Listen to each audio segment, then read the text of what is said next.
साप्ताहिक श्रद्धांजलि समारोह के क्रम में आज ब्रह्मलीन महंत अवेद्यनाथ जी महाराज की पावन पुण्यतिथि है और इस समारोह में यहाँ पर अपना आशीर्वचन देने के लिए यहाँ पर उपस्थित जगत गुरु शंकराचार्य पूज्य स्वामी वासुदेवानंद सरस्वती जी महाराज,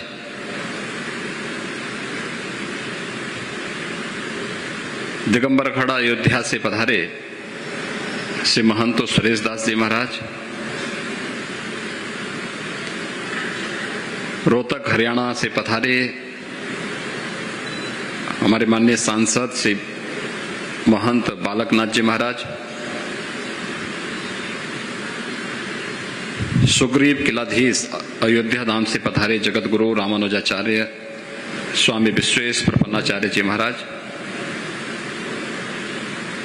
वशिष्ठाश्रम अयोध्या धाम से पधारे पूर्व सांसद डॉक्टर रामविलास वेदांती जी महाराज,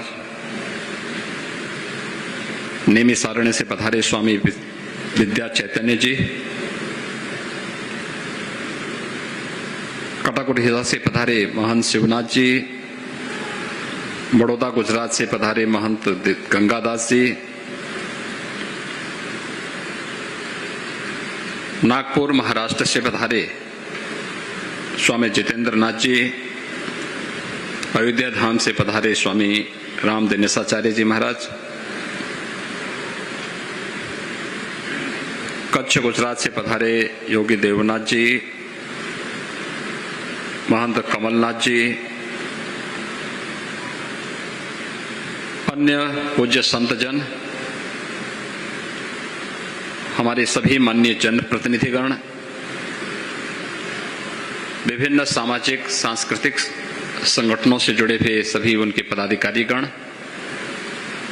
महाराणा प्रताप शिक्षा परिषद और संबद्ध संस्थाओं के सभी प्राचार्य प्रधानाचार्य, उपस्थित छात्र छात्राएं, शिक्षा परिषद के सभी पदाधिकारीगण और उपस्थित भाइयों बहनों, विगत एक सप्ताह से गोरक्षपीठ में अपने पूर्व आचार्यों के व्यक्तित्व और कृतित्व को लेकर के उनके पूर्ण स्मृति में साप्ताहिक श्रद्धांजलि समारोह का एक कार्यक्रम यहां पर चल रहा था। आज उसका समारोह है और साथ ही ब्रह्मलीन महंत अवेद्यनाथ जी महाराज के 8वीं पुण्यतिथि का भी एक पावन आयोजन है। मैं इस अवसर पर पधारे पूज्य संतों का आयोजन समिति की ओर से हृदय से स्वागत करता हूं। उन्होंने जो उद्गार यहां पर व्यक्त किए हैं, इसके लिए उन सबको गोरक्षपीठ की ओर से, आयोजन समिति की ओर से हृदय से साधुवाद भी व्यक्त करता हूं। गोरक्षपीठ की परंपरा भारत की सनातन धर्म की एक महत्वपूर्ण कड़ी का हिस्सा है। एक आश्रम की पद्धति कैसे होनी चाहिए, कैसे संचालित होनी चाहिए, समाज के प्रति, देश और धर्म के प्रति हमारी क्या जिम्मेदारी होनी चाहिए, गोरक्षपीठ अपने पूर्व आचार्यों के उन सभी मूल्यों और आदर्शों पर चल करके उसका अक्षरशः पालन कर रही है। और यही कारण है कि भौतिकता के पीछे जब मानवता भाग रही हो, उन स्थितियों में भी अपने मूल्यों और आदर्शों को अक्षुण्ण बनाए रखते हुए देश काल और परिस्थिति के अनुरूप, समाज की आवश्यकता के अनुरूप उस प्रकार के कार्यक्रमों के साथ गोरक्षपीठ जुड़ करके अपने उन उत्तरदायित्वों का निर्वहन करने का पूरा प्रयास कर रही है।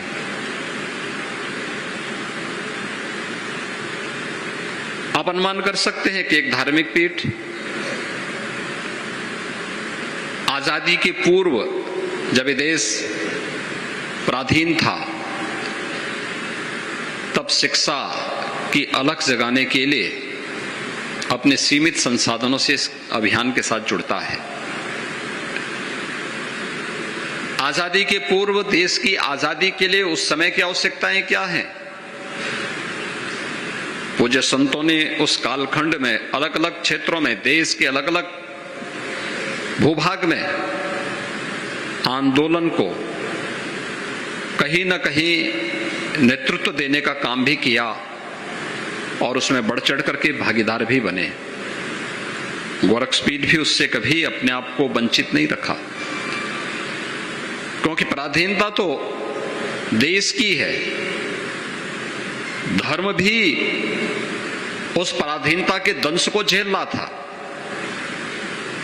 तो कैसे गोरक्षपीठ इसको बर्दाश्त कर सकती थी?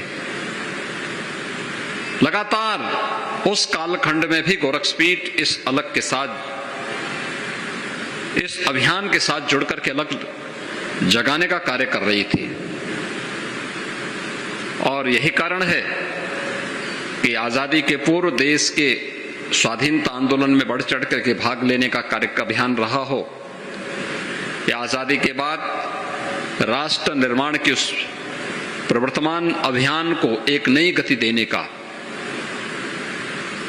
गोरक्षपीठ निरंतर अपने आचार्यों के सानिध्य में इस कार्यक्रम को युगपुरुष ब्रह्मलीन महंत दिग्विजयनाथ जी महाराज ने,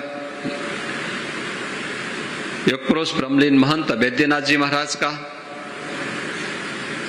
निरंतर यही प्रयास रहा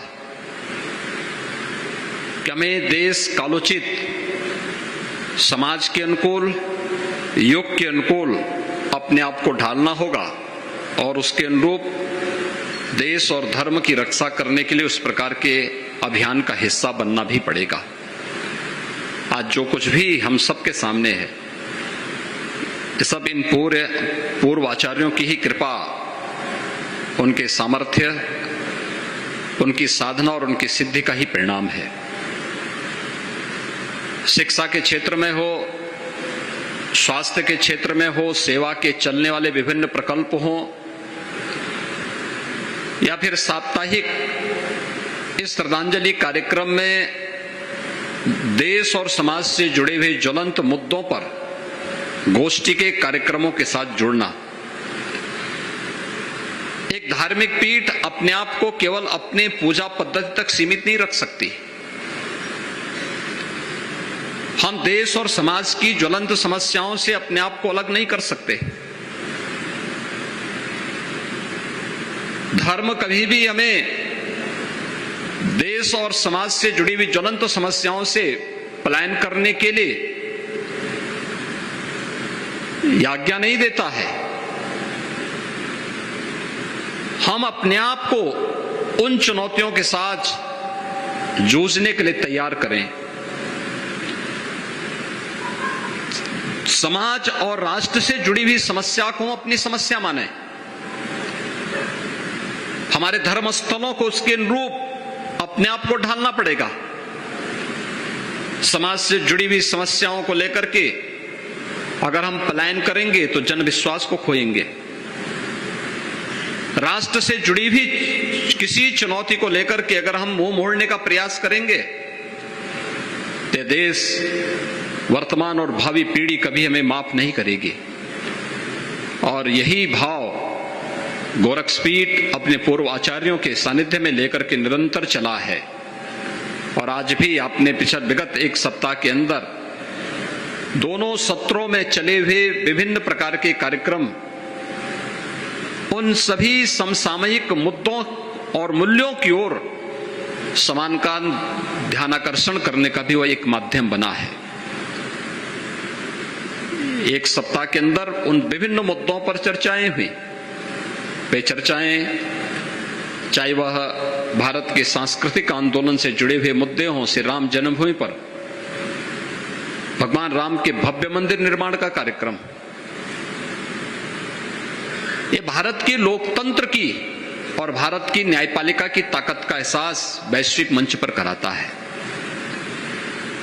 भारत की योग की परंपरा को वैश्विक मान्यता मिलना, ये भारत की विरासत की विजय है। कुंभ को वैश्विक मान्यता देकर के मानवता की अमूर्त सांस्कृतिक धरोहर के रूप में मान्यता मिलना, ये भारत की सांस्कृतिक विजय के अभियान का हिस्सा है।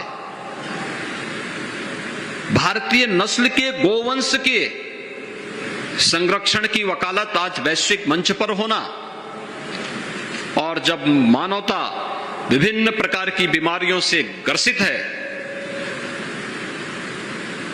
इसमें बहुत सारी बीमारियां तो ऐसी हैं जो स्वयं मनुष्य ने अपने भौतिकता में अति भौतिकता के पीछे पड़कर के स्वयं अर्जित की है। उनसे मुक्ति का कोई राह दिखा सकता है तो भारतीय नस्ल का गोवंश प्राकृतिक खेती के माध्यम से उस राह को दिखाने का एक सशक्त माध्यम बन सकता है।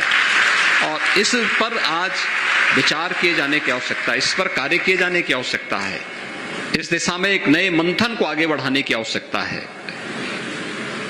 गाय भी बचेगी और मानवता उन तमाम प्रकार की बीमारियों से बचेगी जो आज देख रही थी। मैं आज सुबह जनता दर्शन के कार्यक्रम में गया था।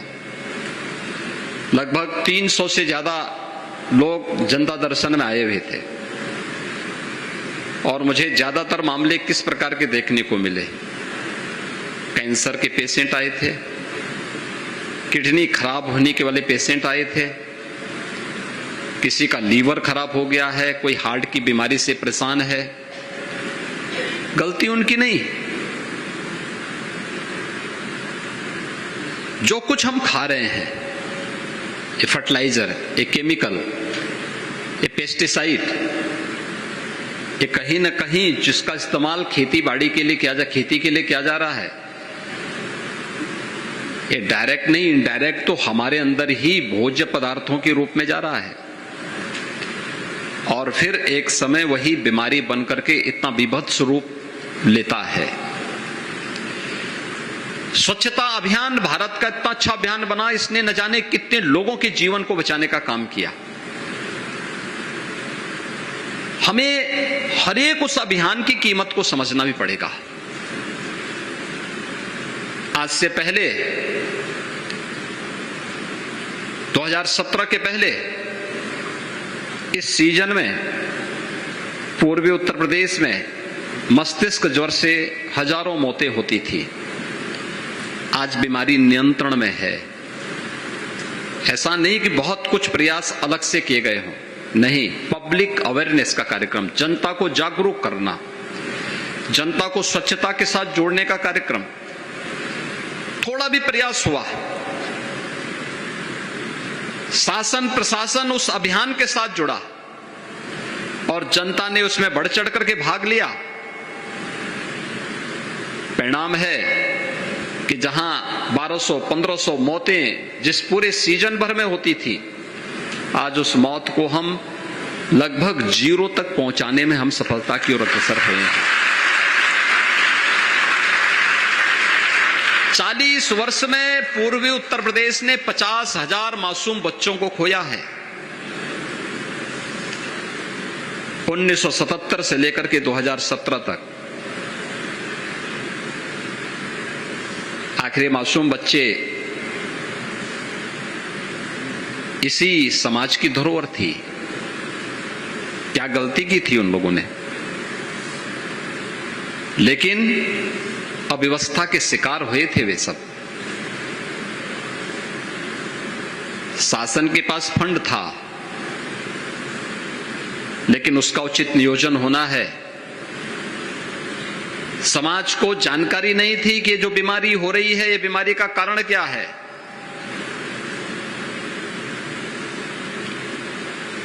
गंदगी उसका कारण है। रहन सहन में थोड़ा बदलाव कर लें और हम स्वच्छता की तरफ अग्रसर हो जाएं,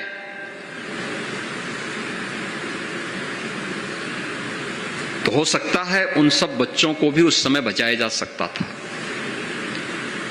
लेकिन उस दिशा में कोई ठोस प्रयास नहीं हो पाए। और एक वक्त है, ये समय है आज की, कि जो कुछ भी भारतीय है इसका शोधन नए परिप्रेक्ष्य में, नए प्रयास के साथ आगे बढ़ने की आवश्यकता है। आज जिस दिशा में सभी लोग मिलकर के एक साथ आगे बढ़ रहे हैं, वह हर एक क्षेत्र में भारत को एक नई प्रतिष्ठा दिलाएगा। आज वैश्विक मंच पर भारत की प्रतिष्ठा बढ़ी है। भारत दुनिया की एक बड़ी ताकत के रूप में उभर रहा है। प्रत्येक भारतवासी को भी इस पर गौरव की अनुभूति करनी चाहिए। आजादी का ये अमृत महोत्सव वर्ष भी है। हम सब ने 15 अगस्त 2022 को देश की आजादी के 75 वर्ष पूरे किए हैं। आजादी के इस अमृत महोत्सव वर्ष में इन 75 वर्षों की इस यात्रा को हम लोगों ने, बहुत सारे लोगों ने बहुत नजदीक से महसूस किया होगा। किसी ने 15 वर्ष, किसी ने 5 वर्ष, किसी ने 20 वर्ष, किसी ने 30 वर्ष, किसी ने 40, किसी ने 50 वर्ष की इस यात्रा को नजदीक से देखा होगा। भारत दुनिया की एक ताकत बन रहा है, लेकिन दुनिया की एक महाताकत के रूप में भारत को स्थापित करने के लिए अभी बहुत कुछ किए जाने की आवश्यकता है। इसके लिए किसी दूसरे पर जिम्मेदारी डाले बगैर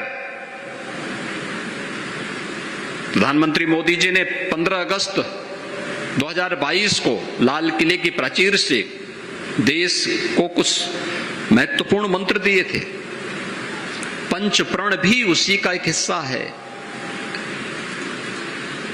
हर व्यक्ति को अपनी विरासत पर गौरव की अनुभूति करनी होगी।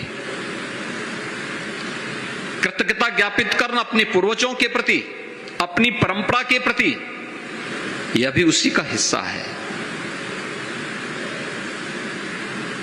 हमें विकसित भारत बनाना है। विकसित भारत बनाने के लिए हमारे स्तर पर क्या प्रयास हो सकता है?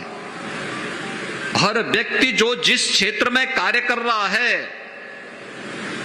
अगर वह अपने कर्तव्यों का ईमानदारी पूर्वक निर्वहन करने लग जाए, अपने कर्तव्यों का अपने अपने क्षेत्र में, धार्मिक क्षेत्र से जुड़े हुए लोग धार्मिक जागरण के कार्यक्रम को व्यवस्थित रूप से आगे बढ़ा दें, व्यापारिक संगठनों के लोग व्यवस्थित तरीके से उन कार्यक्रमों को आगे बढ़ा लें, शिक्षा जगत से जुड़े हुए लोग शिक्षा के उस क्षेत्र में नई प्रगति के द्वार खोल लें, प्रशासन से जुड़े हुए लोग प्रशासनिक व्यवस्था के साथ, समाज सेवा के क्षेत्र में जुड़े हुए लोग समाज सेवी एक निश्चल और निष्पक्ष भाव के साथ कार्य करना प्रारंभ कर देंगे। कोई कारण नहीं कि जब देश अपनी आजादी का शताब्दी महोत्सव मना रहा होगा, तब उस समय हमें एक विकसित भारत दिखेगा, दुनिया की एक महाताकत के रूप में स्थापित भारत दिखेगा। हमारा देश मजबूत हो, हमारा देश और हमारा धर्म सुरक्षित हो, ये कौन ऐसा भारतीय होगा जिसके मन में इस प्रकार का भाव न हो? ये जो कुछ भी हुआ है, जो कुछ भी किया गया है, ये सब इसी बात को लेकर के किया गया है कि सभी अपने इस देश के बारे में सोच सकें। और आज उस दिशा में अच्छे प्रयास हुए हैं, अच्छे कार्यक्रम चल रहे हैं, अच्छी दिशा में पूरा देश आगे बढ़ रहा है। हम सब भी उसका अनुसरण करें, अपने कर्तव्यों का पालन करें, गुलामी के किसी भी उस अंश को जो हमारे मन में पराधीनता का भाव जागृत करता हो, उसको कतई हम स्वीकार न करें। वो किसी भी प्रकार की भाव का बोध हो सकता है, जो हमें पराधीनता की ओर अग्रसर करता हो, उसे हमें नहीं स्वीकार करना है। और यही कारण रहा वेदांती जी तो जब मंच पे चलते हैं तो उनकी दिशा, अगर उनको उत्तर चलना है तो दक्षिण की तरफ जरूर जाएंगे। और चलते चलते अचानक मुड़ जाते हैं। लेकिन जो उन्होंने कहा, महंत वैद्यनाथ जी महाराज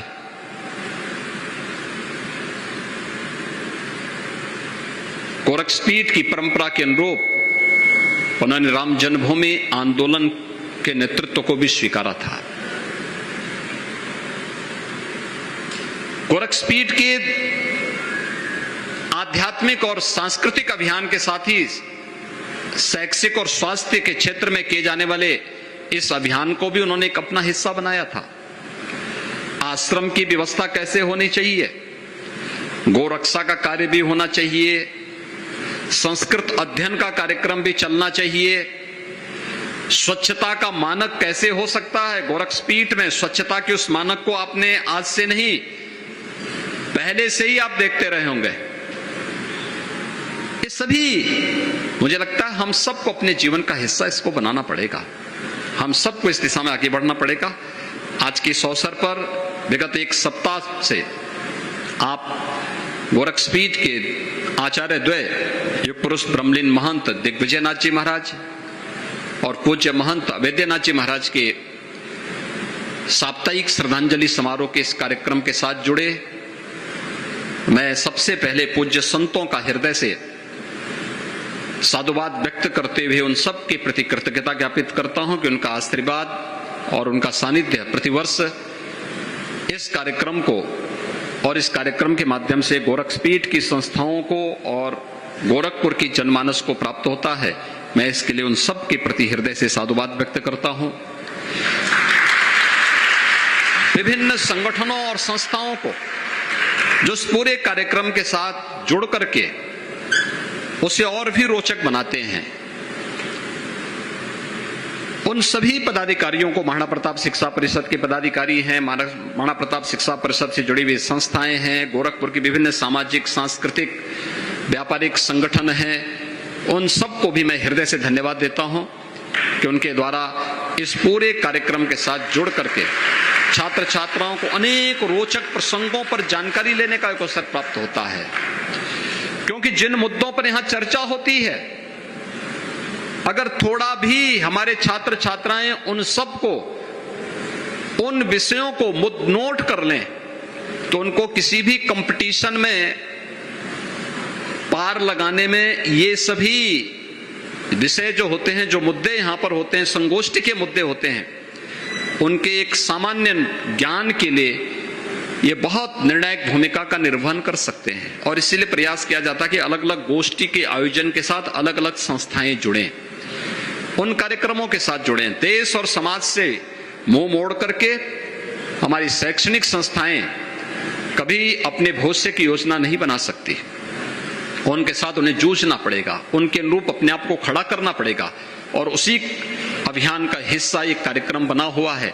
आज के इस अवसर पर मैं महाराणा प्रताप शिक्षा परिषद से जुड़ी हुई सभी संस्थाओं को, जो युग पुरुष ब्रह्मलीन महंत दिग्विजयनाथ जी महाराज और पूज्य महंत वैद्यनाथ जी महाराज की साधना और सिद्धि की एक थाती है, उसको आगे बढ़ाना, उसको यशस्वी बनाने की दिशा में हम सब की सामूहिक तपस्या उसके साथ जुड़नी चाहिए।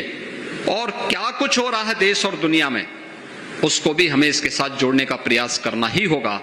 आज के इस अवसर पर आप एक सप्ताह के इस कार्यक्रम के साथ जुड़े हैं, आप सबको भी मैं हृदय से धन्यवाद देता हूं और विश्वास व्यक्त करता हूं कि हम अपने पूज्य आचार्यों के व्यक्तित्व और कृतित्व से, जो हमें निरंतर एक नई प्रेरणा प्रदान करता है, जीवन के किसी भी क्षेत्र में कार्य करने वाला व्यक्ति हो, उनके लिए इन पूज्य संतों का व्यक्तित्व और उनका कृतित्व हमेशा प्रेरणादायी बना रहेगा।